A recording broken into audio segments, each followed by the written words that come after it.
Hey, welcome to Ken's Cardboard. Hope you're having a great day. A lot of stuff going on right now. You got the playoffs in hockey going on. We got rivalries supposedly in baseball. A lot of crosstown rivalries. I wouldn't call them rivalries. Maybe some of them are, but crosstown teams, usually American League and National League. So I really wouldn't call them rivalries in that sense. But playing baseball this weekend, so got the Mets and the Yankees, Dodgers, Angels, A's, Giants, Cubs, White Sox, Reds, Guardians, those type of things going on. There's also Major League Baseball announced that they're reinstating players who have been banned from baseball who have passed away.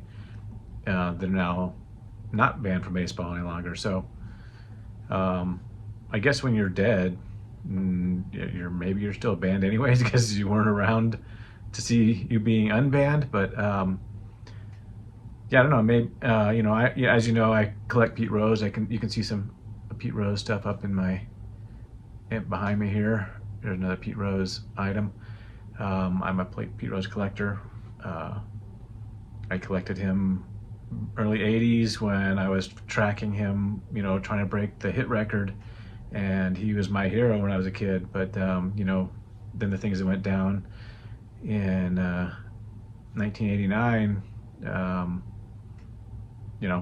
he wasn't my hero anymore. So they say don't meet your heroes. I met Pete one time, and he was not very friendly, or he wasn't unfriendly, but he was signing baseballs at a baseball camp, and he never acknowledged me once. So, all those things they turned me off to Pete Rose. But I come around. People get second chances. People make mistakes, and you get second chances. So, I gave Pete second chance in my fandom of him, and I think that people should have gave Pete a second chance. At baseball, he was definitely punished for the stuff that he did for gambling in baseball, which was not allowed. So, and it's still not allowed, even though baseball is kind of hypocritical with all the gambling ads and talking about odds on baseball games. During baseball games, it's a very hypocritical. Anyways, so that's what happens now. Potentially, the Hall of Fame will allow players like Pete Rose and Shoeless Joe Jackson to be on a ballot to be voted for. So we'll see if the voting members are still interested in putting Pete or Shoeless Joe into the Hall of Fame based on some of those things. So anyways, I also picked up some baseball cards and one basketball card. I'm actually watching a little bit of basketball right now, the Indiana Fever versus the Chicago Sky. I've become a big fan of Caitlin Clark, and so picked up a card of hers. Picked up, as I mentioned, I picked up a couple cards in my last video from the Toronto Expo. So let's take a look at the cards I picked up. I also bought a pack of cards, the 2025 Top Series 1. I wanted to see what they look like, and so I picked up I don't know, what do you call it, a fat pack or hanger pack or something. So let's check out some cards.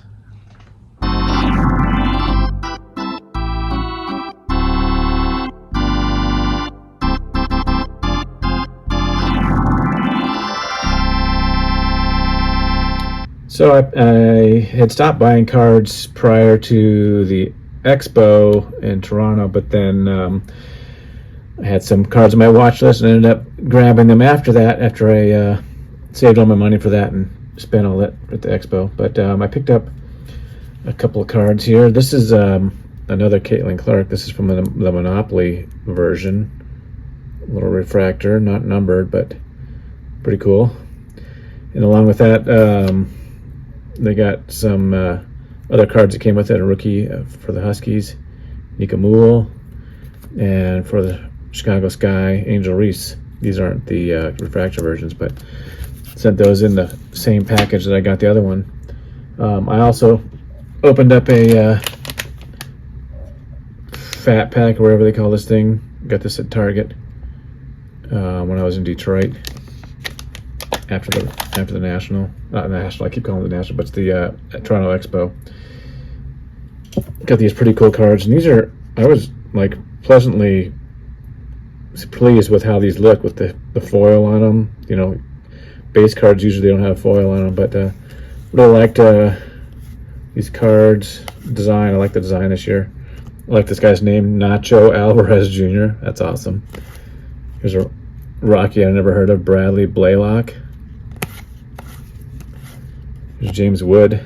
This guy's pretty studly. He is a tall dude and can really get the bat around on the ball. I don't know how tall he is, but tall enough. Nathan Eovaldi, he's having a great year on my fantasy team. There's Bobby Witt Jr. had a 20-game hitting streak already this year. Oh, look at this. Picked up this Ellie De La Cruz that'll go in the binder. Look at that awesome shot. And look out, got Chuck Nasty in the pack too, and Aaron Judge.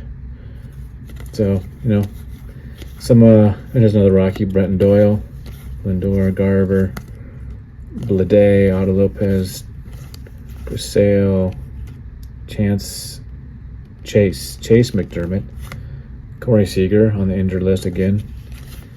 So yeah, slam dunk talent. Some cool cards. I'm not going to collect much of this anyways. These two will go into a binder though, because I collect those, and the Judge. I also I'll put Judge in the binder. It's a pretty cool pack. I already queued up getting this gold version of Charlie Blackmon. I don't plan. I know there's like, you know, my friend Saul said BDK in 721 said there's like 54 parallels of the Topps base, so I'm definitely not going to get all of those, but I probably might fill up a whole binder page of 2025. This is you know, Charlie Blackmon's last season, so it's got his full career stats on here. 2017 being his best season, and 2018 got in the background here. You know, league leaders that was representing his 2017 season. So pretty cool. I haven't picked up any Arenado cards in a while, and I saw this one at a deal. Purple refractors.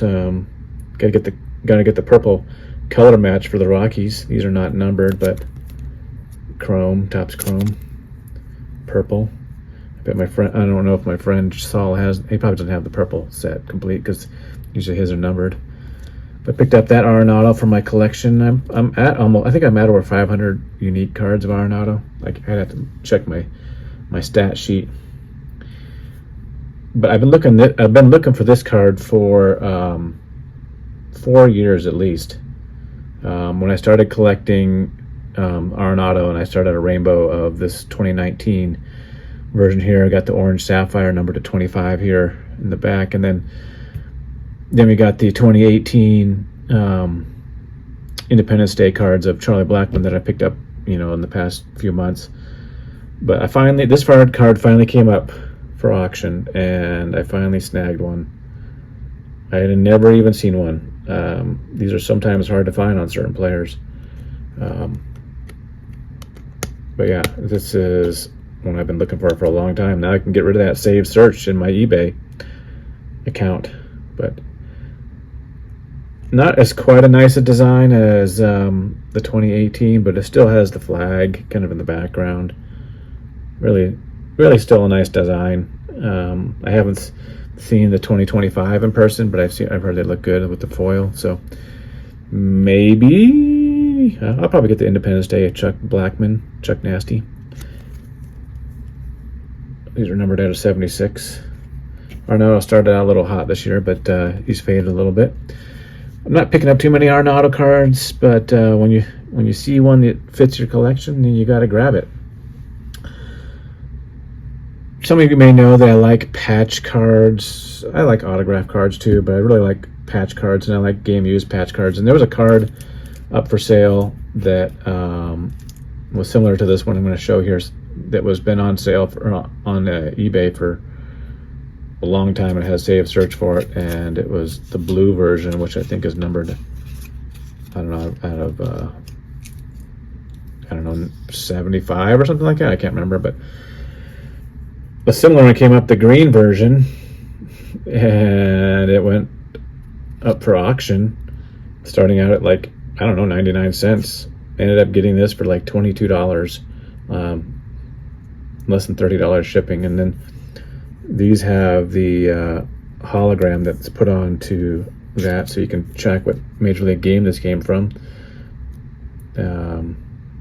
These green ones are numbered out of 15, so happy to pick up this Charlie Blackmon. You can see like the image actually shows the same jersey that he's wearing. That's pretty cool. The person who sent it to me kind of looked up the game from 7/2/17, Colorado versus Arizona. So pretty cool to add this nice sick patch of Chuck Nasty with the Independence Day kind of uniform. You know, it was right before 4th of July, so they must have used them all that weekend. But very cool to add that to my Blackmon collection. And then the last card I got here, card I've been searching for a while, and they seem to be, you know, this is a popular player that I collect as well. And when you find these cards either ungraded or graded in a 9 or 10, they go for pretty penny. But I picked up this in an 8, which nobody likes 8s apparently. I've looked over the card, don't know what's wrong with it, but I still think it's a beautiful card. I love the gilded cards collection that Topps has created. I have a few of them. I think I have a Charlie Blackmon, a Bo Bichette, a couple. I don't have too many of them, but I like this Wave one. This is numbered out of 75, I think. Where are the numbers on these things? Down at the bottom, here we go, 75, hard to see. They're right there. But the gold Wave is super shiny. Happy to pick this one up. And again, this is similar price to the other patch card I got at Blackmon. I think I paid a little over, I think $21 for this at auction, and then less than $30 shipped and tax, all that stuff. So happy to add a new Jackie to my collection. Just can't get over the shine of this. This is beauty. There's his whole career, short career, just 10 years. But legend. Well, thanks for watching, everybody. I hope you have a great weekend, and peace.